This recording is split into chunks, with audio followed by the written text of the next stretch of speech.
How can we leverage geospatial data to make neighborhoods more fair and equitable? Where you are born determines how long and how well you thrive as an individual and a community. That should not be the case. These are one of the many inequities that residents experience across our neighborhoods in the United States and in many regions across the world. Neighborhoods are our communities that nourish families and our culture's future. What we know and how we have used geospatial data to inform, for example, that in neighboring zip codes, your life expectancy can differ by 20 years.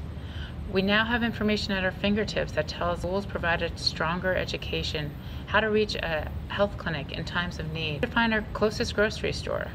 While these examples of data points individually provide a landscape to identify neighborhood inequality, collectively we can leverage them to prioritize where and how to best invest in their communities to encourage equity and community flourishing. I'm Inbal Shaham, a professor of public health at St. Louis University in the College for Public Health and Social Justice, and a co-lead of GeoSLU, our university-wide geospatial institute. I study how neighborhoods in which we live, work, and play influence our health behaviors and outcomes. As a field, we've long known that communities matter in determining health outcomes.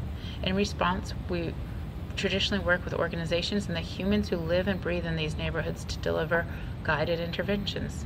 Even with decades of community work with our community partners, our efforts have largely failed to increase fairness and equity. Too many still live in unsafe and undernourished neighborhoods.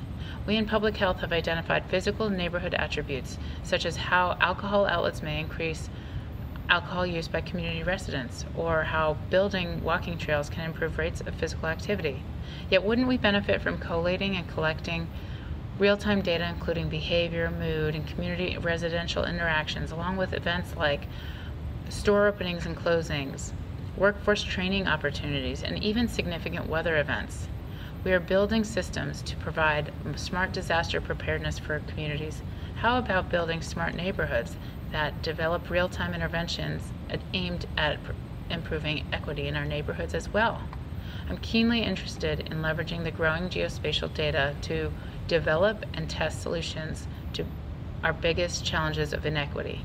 By developing and testing geospatially driven methods to improve communities, we can better create economic and educational opportunities for residents in underserved neighborhoods. The residents of these communities of need should demand that fields of research and practice, including public health, community planning, and economic development, work together to ensure that no matter where we live well. Thank you.